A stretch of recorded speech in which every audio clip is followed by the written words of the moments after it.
एक गांव में गोपाल नाम का एक लकड़हारा रहता था। गोपाल की पत्नी बच्चों को जन्म देने के बाद चल बसी थी।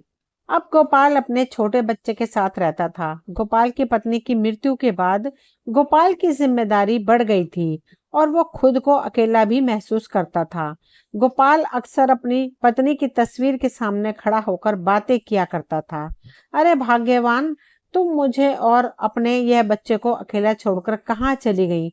तुम्हें पता भी है तुम्हारे जाने के बाद मेरा और यह बच्चों का क्या हाल है?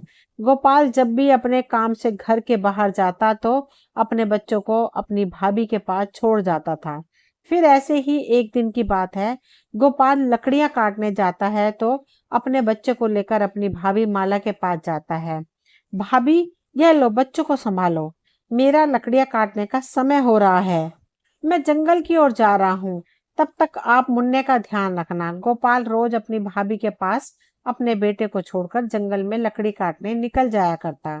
इधर गोपाल के जाते ही उसकी भाभी गोपाल के बड़े भाई पर चिल्लाने लगी। अरे सुनते हो, तुम अपने भाई से कुछ कहते क्यों नहीं? अब तो रोज का काम हो गया है। मैं घर का काम करूं या इस बच्चे की देखरेख? तुम्हारे भाई ने क्या मुझे नौकरानी समझ के रखा है? अरे भाग्यवान, अभी उसकी पत्नी को मरे कुछ ही महीने हुए हैं। अभी उसका बच्चा छोटा है, इसलिए वह उसका बच्चा हमारे पास रखकर जाता है। अगर वह जंगल में इसे लेकर जाएगा तो वो काम करेगा या इस बच्चे की देखरेख करेगा? जब ये थोड़ा बड़ा होगा तो गोपाल इसे खुद ही अपने साथ ले जाया करेगा। गोपाल की भाभी बोली, हमें भी संतान सुख का कब मिलेगा? गोपाल की भाभी बोली, हमें भी संतान सुख कब मिलेगा? हमें कितने वर्ष हो गए और हमें अभी तक कोई संतान प्राप्त नहीं हुई। पता नहीं ऐसे हमारे क्या कर्म है जो हमें संतान सुख नहीं मिला। यह बात तो तुम सही कह रही हो माला, पता नहीं हमें भी संतान सुख मिलेगा या नहीं। अरे भगवान, तुम्हारे रोने से कोई हमारी समस्या का हल नहीं होगा। जो हमारे भाग्य में है वही हमें मिलेगा, मगर हमें संतान हो या ना हो, यह मेरे छोटे भाई का बेटा है और यही हमारी संतान है। इतना सुनते ही माला और गुस्साने लगी। क्या कहा तुमने? तुम्हारा दिमाग तो ठीक है? यह कोई हमारी संतान नहीं है, यह तुम्हारे छोटे भाई की संतान है। यह कोई हमारे बुढ़ापे की लाठी नहीं बनेगा। तुमने वह कहावत नहीं सुनी ना कि घी तो अपनी थाली में ही गिरता है? इसी प्रकार वह हमारा नहीं, तुम्हारे छोटे भाई का बेटा है और उसी के बुढ़ापे की लाठी बनेगा। माला, तुम भी ना, पता नहीं तुम कैसे कैसी बातें करती हो। मैं सच कह रही हूँ, भले अभी तुम्हें मेरी बातें यूं ही लग रही हैं, लेकिन तुम देखना, जब हिस्से बांटने का समय आएगा ना तो हमें केवल एक ही हिस्सा मिलेगा और उस गोपाल को दो हिस्से, क्योंकि उसका ये बेटा है और हमारे बाद तो हमारे पीछे कोई भी नहीं है। माला की बातें सुनकर प्रियाग सोचने लगता है, भाग्यवान, यह बात में तो दम है। मेरा तो कोई वारिस भी नहीं है, इसका मतलब पूरी संपत्ति का मालिक यह बच्चा है। प्रयाग फिर कहने लगा, अरे नहीं माला नहीं, ऐसा मैं हरगिज नहीं होने दूंगा। माला बोली, तुम्हारे होने नहीं होने देने से कुछ फर्क नहीं पड़ेगा। जब तक यह बच्चा है तब तक जमीन जायदाद का मालिक यही बनेगा। प्रयाग बोला, ठीक है, इसका मतलब सारे फसाद की जड़ यह बच्चा है। मैं इस बच्चे को ही मिटा दूंगा। प्रयाग और माला की कोई संतान नहीं थी, जिसकी वजह से वह गोपाल के बच्चे से बहुत जलते थे। फिर अगली सुबह गोपाल लकड़ियां काटने जाने को होता है और अपनी भाभी के पास जाकर बोलता है, भाभी, आज शाम को मैं घर नहीं आ पाऊंगा। मैं आज रात को पड़ोसी गांव में लकड़ियां बेचने जाऊंगा, तो फिर मैं कल सुबह ही लौट पाऊंगा। तब तक आप मुन्ने की देखभाल करना। माला बोली, हाँ हाँ देवर जी, आप बेफिक्र होकर जाओ, मैं मुन्ने का ख्याल रखूंगी। इतना कहकर गोपाल अपने घर से निकल जाता है। गोपाल के जाने के बाद माला अपने पति से बोली, सुनते हो जी, आज तुम्हारा भाई घर नहीं लौटेगा, तो मैं क्या कहती हूँ, आज हम इस बच्चे को जंगल में छोड़कर आ जाते हैं। प्रयाग बोला, लेकिन माला, यह सब करते हुए अगर हमें किसी ने देख लिया तो? कोई भी नहीं देखेगा। अगर अपना भला चाहते हो तो यह करना ही पड़ेगा। फिर प्रयाग और माला मुन्ने को जंगल की ओर लेकर जाते हैं। जंगल पहुंचते ही प्रयाग बोला, अरे भाग्यवान, मुझे लगता है हमारे आसपास कहीं शेर है। शेर के दहाड़ने की आवाज मुझे सुनाई दे रही है। हम एक काम करते हैं, इस बच्चे को हम यही छोड़ देते हैं। आज यह बच्चा शेर का भोजन बनेगा। फिर प्रयाग और माला गोपाल के बच्चे को जंगल में एक पेड़ के नीचे रखकर चले जाते हैं और यह सब होते हुए ऊपर बैठा एक बंदर देखता है।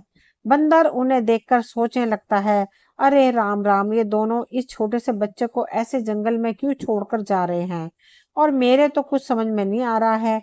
और यहाँ पर तो शेर के दहाड़ने की आवाज भी आ रही है। अगर यह बच्चा ज्यादा समय तक ऐसा रहा तो शेर इसे अपना शिकार बना लेगा। एक काम करता हूँ, इसे मैं अपने साथ ले जाता हूँ। और फिर वो बंदर उस बच्चे को उठाकर ले जाता है।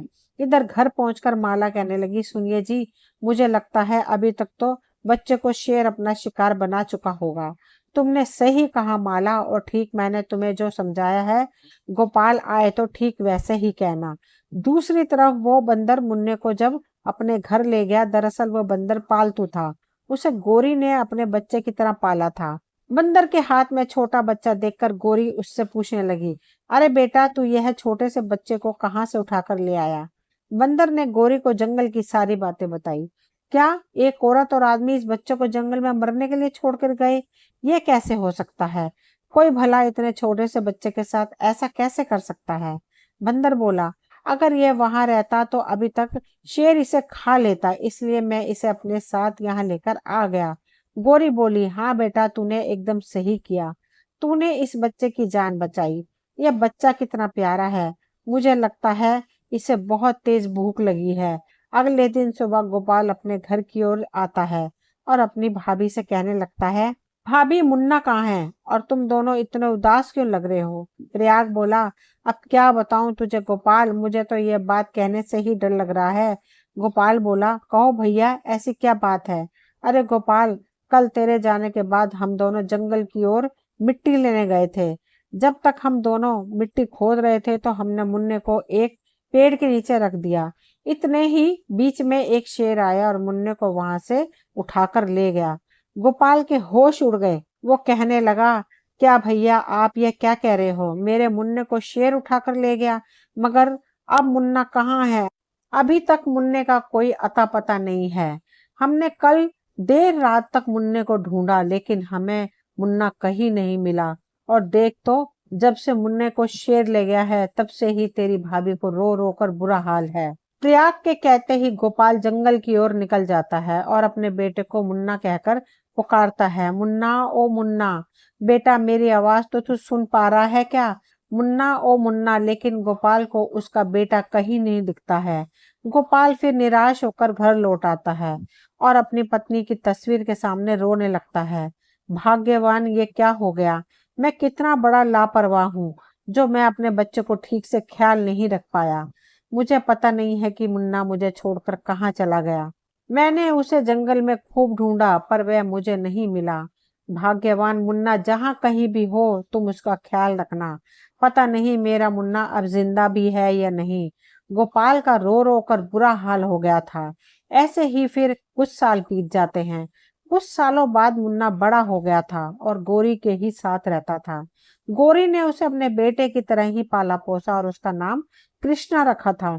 इधर प्रयाग और माला वैसे ही रह रहे थे। माला प्रयाग से ही बोली, अरे सुनते हो जी, आज घर में खाना पकाने के लिए बिल्कुल भी लकड़ियां नहीं है, तो आप जंगल से जाकर कुछ लकड़ियां लेकर आओ। ठीक है भाग्यवान, मैं जाता हूँ और कुछ ही समय में जंगल से लकड़ियां काट कर लेकर आता हूँ। इतना कहकर प्रयाग अपने घर से जंगल की ओर निकल जाता है और जंगल पहुंचकर लकड़ियां काट लेता है। चलो, आज समय रहते मैंने ढेर सारी लकड़ियां काट ली हैं, लेकिन इतनी धूप में काम करते करते अब मुझे बहुत तेज प्यास लग रही है। और उसे थोड़ी दूर चलने के बाद एक झोपड़ी नजर आती है। अरे, इतने घने जंगल में झोपड़ी में कौन रहता है? चलो जाकर देखता हूँ। अगर कोई रहता होगा तो मैं उससे पानी मांगूंगा। प्रयाग झोपड़ी के पास जाकर आवाज लगाता है, अरे कोई है? अंदर से कृष्णा बाहर आता है। तो प्रयाग उससे बोला, अरे बेटा, थोड़ा सा पानी मिलेगा क्या? मैं अभी लकड़ियां काटने आया था, मुझे बहुत तेज प्यास लगी है, तो मैंने तुम्हारी ये झोपड़ी देखी तो मैं यहाँ चला आया। कृष्णा बोला, ठीक है, मैं अभी आपके लिए पानी लेकर आता हूँ। प्रयाग ने पूछा, अरे बेटा, इतने घने जंगल में तुम अकेले रहते हो क्या? कृष्णा बोला, नहीं, मैं अपनी माँ के साथ रहता हूँ। मगर तुम्हारी माँ कहीं दिखाई नहीं दे रही। माँ अभी अंदर कुछ काम कर रही है। इतने में ही प्रयाग की नजर वहां झोपड़ी के अंदर रखे एक ताबीज पर पड़ती है। अरे यह ताबीज तो कहीं जाना पहचाना सा लग रहा है। अरे यह ताबीज तो वही है जो गोपाल के बेटे के गले में था। नहीं नहीं, यह मुन्ना नहीं हो सकता, वो तो बहुत पहले ही मर चुका होगा। फिर प्रयाग बोला, बेटा क्या तुम तुम्हारी माँ से मुझे मिलवा सकते हो? कृष्णा बोला, हाँ क्यों नहीं, लेकिन आपको उसके लिए हमारे घर के भीतर आना होगा। मेरी माँ घर के बाहर नहीं जाती है। फिर प्रयाग कृष्णा के साथ झोपड़ी के अंदर जाता है और गौरी को देखकर कहने लगता है, अरे बहन, मैंने तुम्हें इस जंगल में पहली बार देखा, और यह तुम्हारा बेटा है क्या? लेकिन तुम तो कुंवारी लगती हो, यह तुम्हारा बेटा कैसे हो सकता है? प्रयाग की बातें सुनकर गौरी कृष्णा को बाहर भेज देती है। कृष्णा देखो तो बंदर अभी तक नहीं आया। फिर कृष्णा बंदर को ढूंढने बाहर निकल जाता है। कृष्णा के बाहर जाते ही गौरी ने प्रयाग से कहा, हाँ यह मेरा बेटा नहीं है। फिर वह जंगल वाली पूरी बात प्रयाग को बता देती है। यह बात सुनकर तो प्रयाग के पैरों तले जमीन खिसक गई। अरे अरे, मेरा शक बिल्कुल सही निकला। यह गोपाल का ही बेटा मुन्ना है, जिसे आज से 8 साल पहले मैंने इसी जंगल में मरने के लिए छोड़ा था। लेकिन यह बच कैसे गया? तभी गौरी बोली, अरे भैया, आप क्या सोच रहे हो? प्रयाग बोला, कुछ नहीं, कुछ नहीं, आपका बहुत बहुत धन्यवाद जो आपने मुझे पानी पिलाया।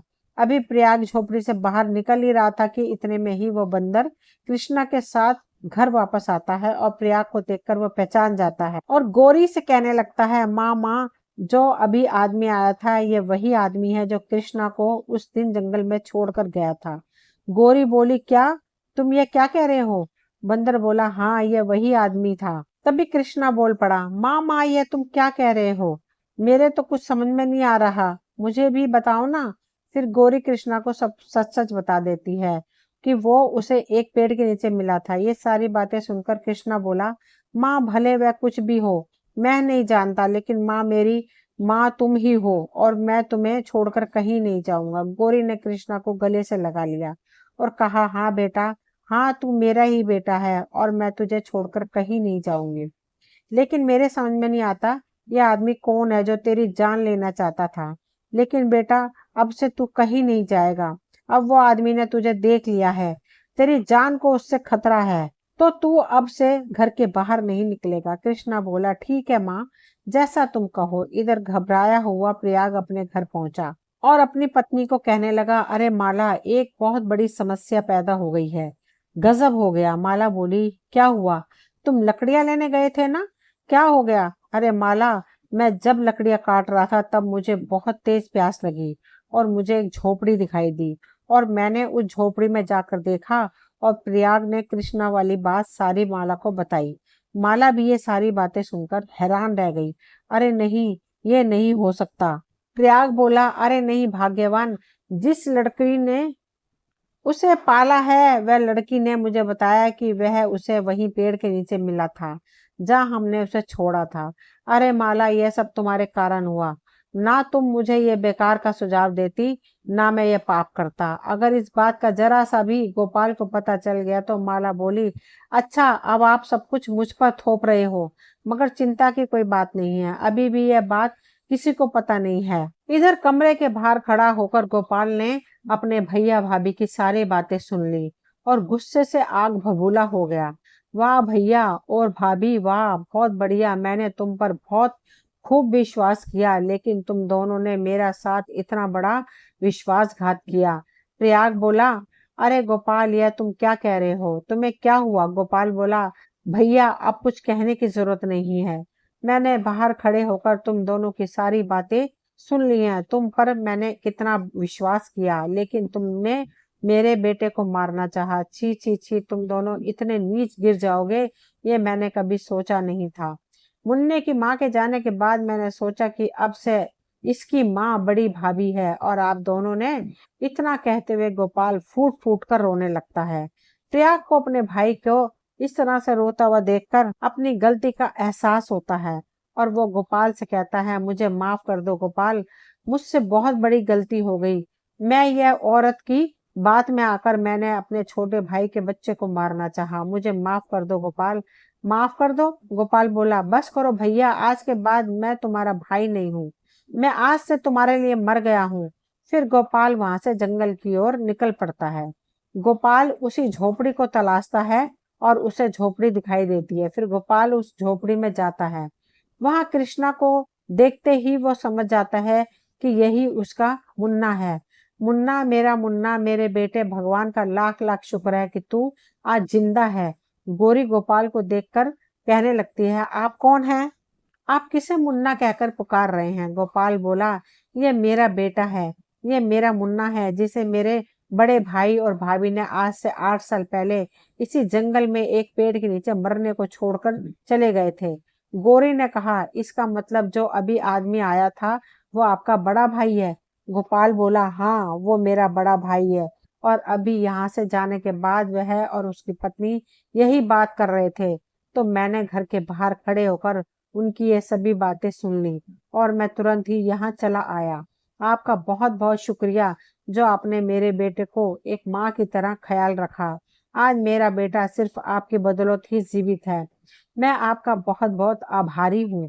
गोरी ने फिर कृष्णा से कहा, बेटा, यही बड़ी खुशी की बात है जो तुम्हारे पिताजी और तुम्हारी माँ तुम्हें मिल गई। अब तुम खुशी खुशी अपने घर जा सकोगे। तभी गोपाल ने कहा, नहीं, इसकी माँ इस दुनिया में नहीं है। इसकी माँ इसे जन्म देने के बाद ही मुझे और इसे इस दुनिया में अकेला छोड़ गई। उसके जाने के बाद मैं जब भी काम पर निकलता था, मैं मुन्ने को मैं बड़े भाई की पत्नी को सौंप कर जाता था, लेकिन उन्होंने तो इसे मारना चाहा। गोरी बोली, कैसा जमाना आ गया, कुछ धन दौलत के लिए लोग किसी की भी जान लेने को तैयार हो जाते हैं। गोपाल बोला, लेकिन मैंने आपको इस जंगल में पहली बार देखा है, तो क्या आप इस जंगल में अकेली रहती हो?